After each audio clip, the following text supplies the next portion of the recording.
He used to say, when I go, I'll be the most hated man on the planet.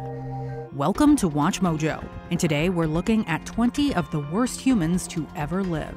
If wearing the crown called for terror, Ivan was ready to reign with a ruthless hand, even if it called for blood. For this list, we're going over the most appalling people in history. Which story shocks you the most? Let us know in the comments below. Jim Jones. Building a following with fake miracles, Jim Jones founded his own church, the People's Temple in Indianapolis in 1954. His religion fused Christianity and socialism. His driving force was less the Bible than social justice. He was very much ahead of the current climate in terms of race relations. In the 1970s, however, investigations began to expose abuses within the church and the methods behind his so-called miracles. Deciding to leave the U.S., Jones founded a secluded commune named Jonestown in Guyana, South America. I've got some land over there with a black president. I'm sending my people there little by little. Jim had this plan to go to Guyana. It was the only English-speaking country in South America. The land was cheap. It had a socialist lean to it. When Democratic Congressman Leo Ryan visited the compound to investigate in November 1978, he was assassinated, along with defectors and journalists. The panicked Jones ordered his followers to take their own lives. Under armed guard, 918 people were killed, mostly from poison. We know from autopsies conducted later that a considerable number of people were held and forcibly injected with the poison. Jones also died, but from a gunshot that may have been self-inflicted. Amelia Dyer. Back in Victorian England, women could adopt babies for money in a practice known as baby farming. Amelia Dyer volunteered her services and charged up to £80 per baby. But Dyer did not care for those she adopted. Rather, she killed them. Amelia Dyer was a murderer, and she knew what she was doing. This was a calculated career plan that she'd embarked on and sustained over 30 years, come what may. This wasn't really questioned at the time, as mortality rates were very high in children. Dyer was allowed to continue the practice for 30 years, claiming hundreds of victims. She was eventually caught after a body was found floating in the Thames, and she was hanged on June 10, 1896. Her death closed a casebook on one of the most deadly serial killer cases in British history. Delphine Lalaurie. A prominent socialite from New Orleans, Delphine Lalaurie owned a mansion on the city's Royal Street. While she presented a kind face in public, rumors circulated about her cruel treatment of slaves. The Code Noir, a decree that dictated the conditions of slavery, did not exist on these grounds. It was replaced by the Madame's own code of terror. And the torture she inflicted on her slaves would spawn 179 years of hauntings. According to funeral registers, a dozen slaves died at her residence between 1830 and 1834. She chased one young girl off the roof with a whip. On April 10, 1834, a 70-year-old cook who had been chained to the stove deliberately lit a fire. This led to the discovery of 7 horrifically abused slaves chained up in the attic. Bonsoir, my pets. An outraged mob attacked the residence, but Lalaurie fled to France, escaping justice. Osama bin Laden. Born into a wealthy family in Saudi Arabia, Osama bin Laden fought against the Soviet Union in Afghanistan before founding the terrorist organization Al-Qaeda in 1988. Soviet troops invaded Afghanistan, and Osama bin Laden found his calling, helping the Afghans fight their jihad, holy war, against the communists. In the mid-1990s, he declared war on the United States for the country's military actions and continued presence in the Middle East, as well as its support for Israel. In the following years, bin Laden and his organization became responsible for thousands of deaths. This included hotel and embassy bombings, and of course, the September 11th attacks. Later, bin Laden would gloat that the plan succeeded beyond his imagination. The latter claimed the lives of 2,977 people and injured a further 25,000. Bin Laden became the target of a manhunt and was killed by U.S. forces on May 2, 2011. Elizabeth Bathory. A Hungarian countess, Bathory is an alleged serial killer who was said to have tortured and killed hundreds of women with her servants. Elizabeth Bathory had a terrible temper, and she enjoyed torturing people. She enjoyed humiliating them. If you didn't iron her things properly, she would put an iron onto your face and leave you marked for life. As rumors circulated, the monarch's representative was ordered to investigate. The investigation supposedly proved that Bathory was responsible for hundreds of murders, perhaps as high as 650. As a result, Bathory became known as the Blood Countess. Her punishment? House arrest inside her castle. She was allowed to live. She was imprisoned in her castle. That's, what we've been led to believe, and that no one was allowed to talk about her or say her name for 100 years meant that they almost just wrote it out of history. It's there that she died in 1614. However, the case against Bathory is disputable. Some modern scholars argue that Bathory was the target of political machinations and that she was innocent of the horrible crimes so often attributed to her. It will explain that it was a conspiracy to do her down and get hold of her land. This is not the case at all and defies the historical evidence. Ivan the Terrible. Renowned for his temper and paranoia, Russian ruler Ivan IV Vasilievich inspired incredible fear. Legend says the sky split open and lightning struck the Kremlin the night Ivan IV, heir to the Russian throne, was born. As a teenager, he liked abusing animals, throwing cats and dogs from the Kremlin ramparts. He served as the first Tsar of Russia, reigning from 1533 to 1584. He established a personal guard, the oprichnik, who helped him terrorize and oppress his subjects through torture and execution. After defections and the death of his wife in the 1560s, he became even more violent, ordering the massacre of Novgorod in 1570, with casualties in the thousands. He also beat his own pregnant daughter-in-law, after which she miscarried and killed his own son. The Tsar had never been happy with his son's choice for a bride. This night, disapproval boiled over into bloodshed. Ivan IV eventually died on March 18, 1584, leaving his empire to his son Feodor. Irma Grise. After volunteering for Hitler's SS, this German woman became a concentration camp guard at 19, working at the likes of Bergen-Belsen and Auschwitz. Grise became notorious at these camps, striking terror in the prisoners, who testified against her after World War II. A sadist, she set her dogs on prisoners, sexually assaulted them, and beat them with a whip. These women SS guards set savage dogs on prisoners. She helped select victims for the gas chambers. Following the liberation of her camps, Grise was taken into custody and became a defendant in the Belsen trial. Kramer's chief sadist was Irma Grise, in curls, whose name struck terror into the hearts of Belsen's inmates. She was hanged at 22 on December 13, 1945. Idi Amin. Serving as president of Uganda from 1971 to 79, Idi Amin was one of the most brutal world leaders of the 20th century. Amin rose through the military ranks and deposed the country's president in a coup in January 1971. After establishing military rule in Uganda, Amin demonstrated eccentric and ruthless behavior. A year and a half after gaining power, Amin expelled most Asians from Uganda.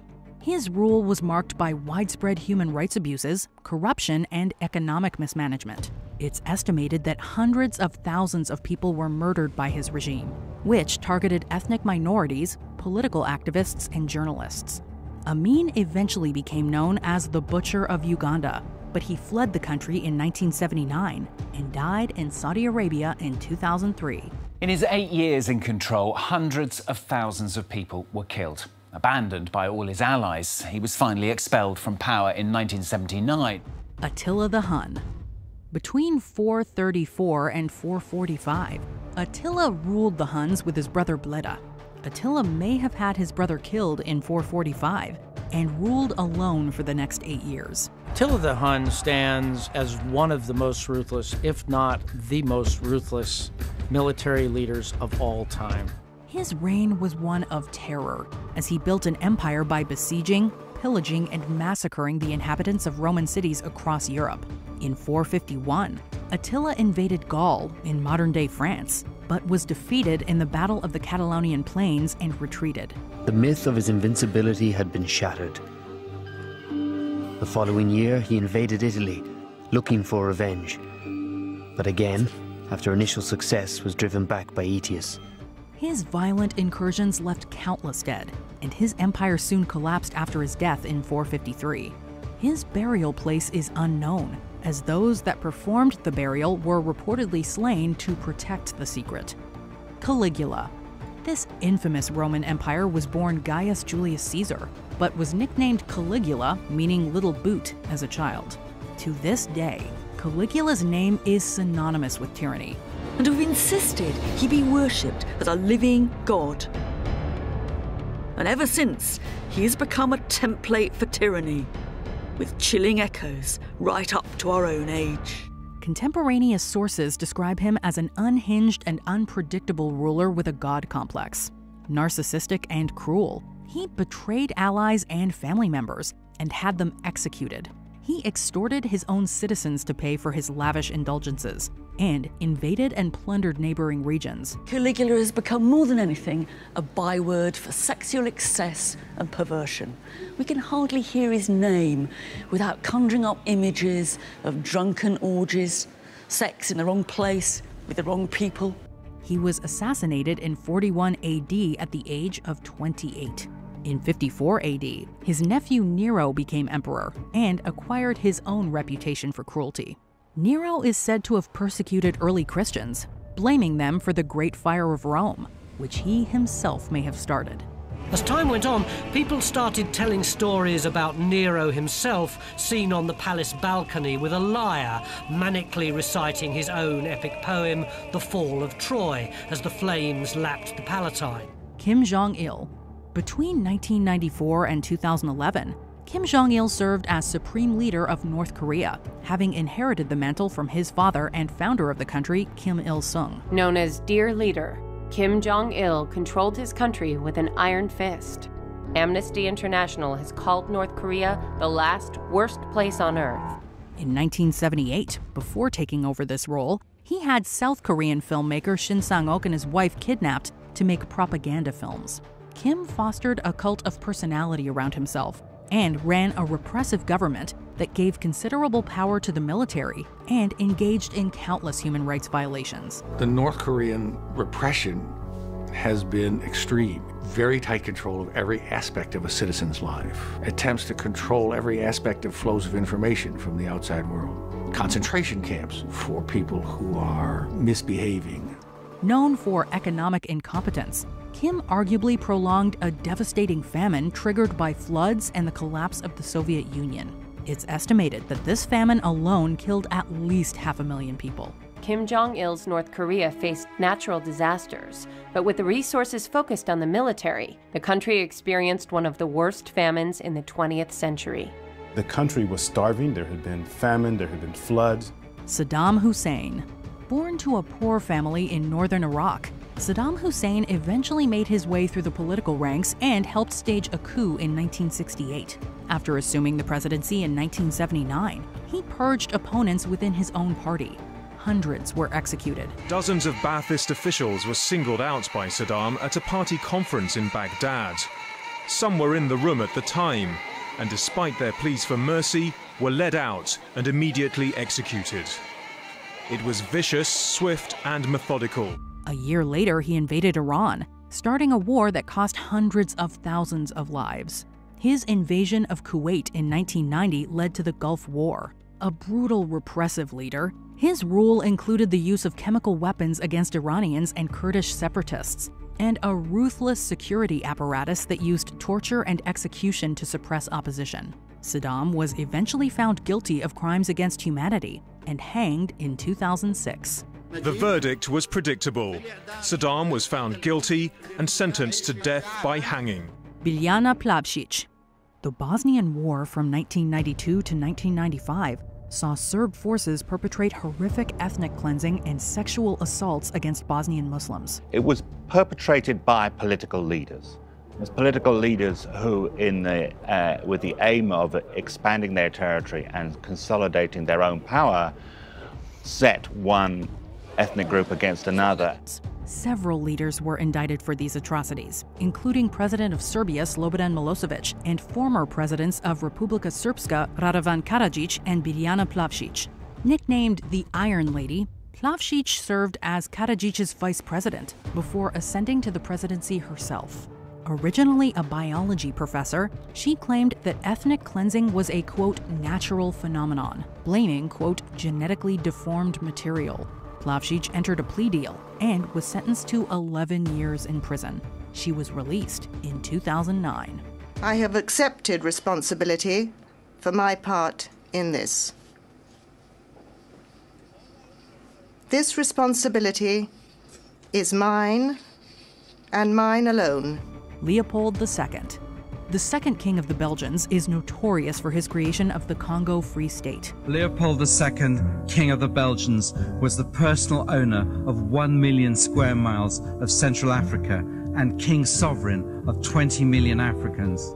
Under the guise of humanitarian work, Leopold II took control of a large swath of the Congo Basin and ruled it as his own personal colony, using forced labor to amass a fortune in ivory and rubber.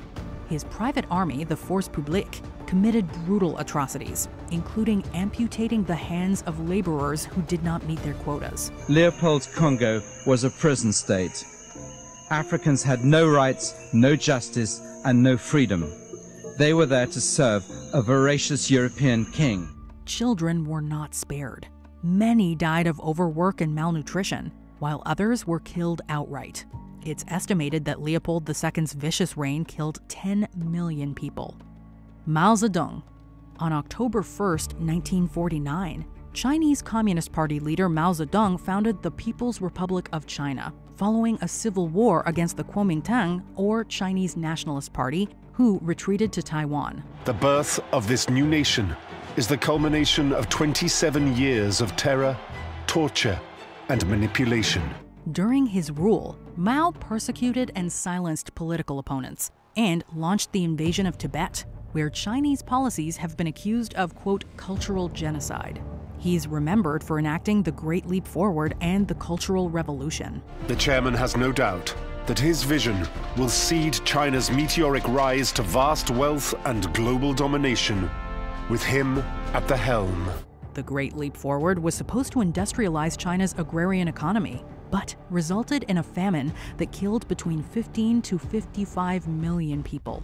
As Mao's power waned, the Cultural Revolution was designed to silence opponents and bolster his power. Communist Chairman Mao Zedong's Cultural Revolution, intended to crush all those who dare oppose him in China, is reaching its endgame. He is more determined than ever to hang on to power.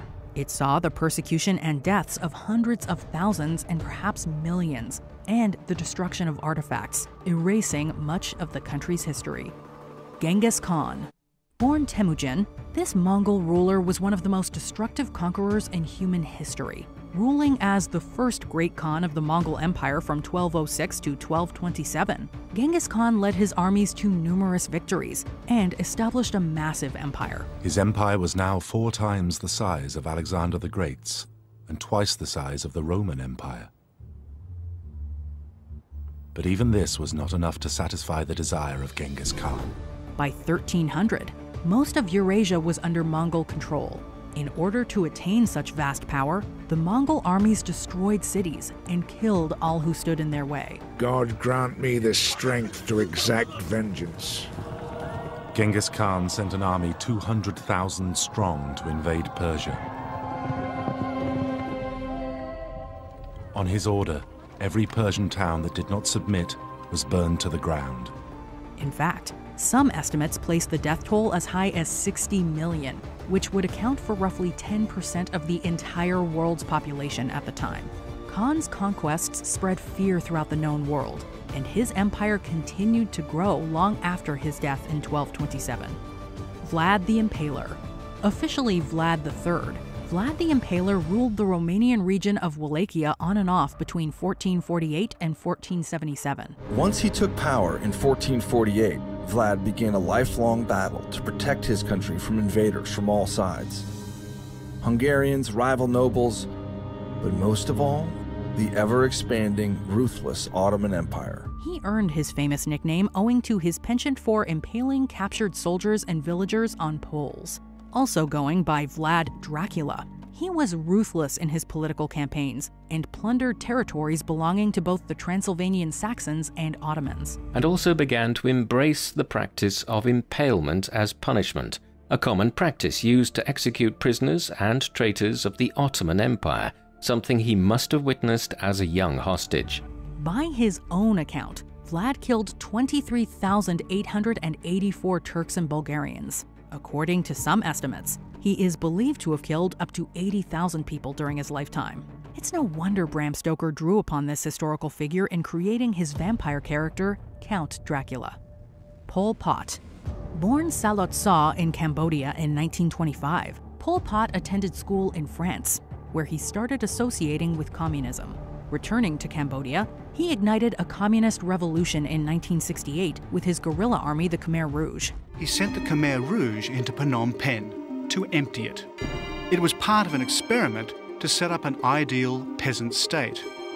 They marched the population into the fields to work and cut Cambodia off from the world. They took control in 1975 and went to work re-establishing the country as the Agrarian Social Democratic Kampuchea. Pol Pot's tyrannical regime built detention centers and targeted intellectuals, political opponents, followers of religion, and ethnic minorities. Tuol Sleng was once a high school, but the Khmer Rouge turned it into a torture chamber. Here they interrogated anyone who they considered to be an enemy of the state, which seemed to be just about everyone. Torture and executions became commonplace. Many more people were starved and overworked. All told, Pol Pot and the Khmer Rouge are believed to have caused the deaths of 2 million people, most through direct violence. The memory of Pol Pot and the killing fields still has a profound effect on the Cambodian people. Joseph Stalin.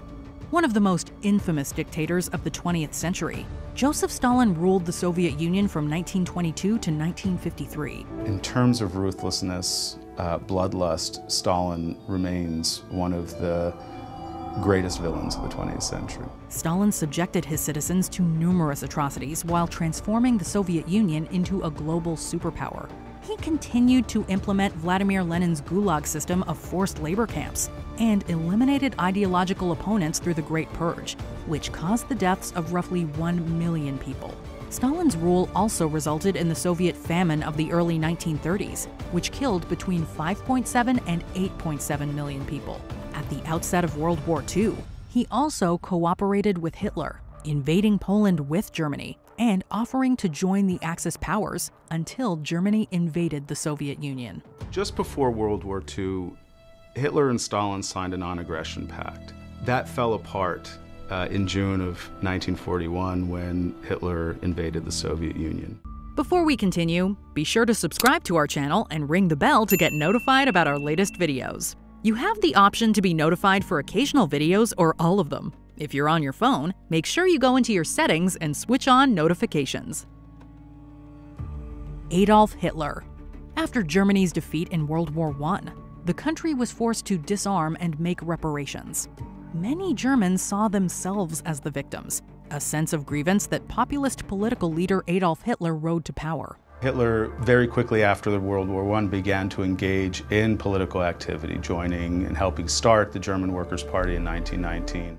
He was a mesmerizing speaker, using rallies to fire up his supporters and scapegoat the Jewish people as to blame for the country's problems. Hitler felt adamant that it was his duty to mankind to rid the world of all Jews. In 1933, he became Chancellor of Germany, and 6 years later instigated World War II, which claimed an estimated 70 to 85 million lives. With the help of Heinrich Himmler, he also oversaw the Holocaust, in which 6 million Jews and other minorities were killed in pogroms, shootings, and concentration camps. Himmler was responsible for carrying out the plan to exterminate all Jewish men, women, and children who fell under Nazi occupation. Responsible for unprecedented destruction, Hitler is regarded today as the epitome of human evil.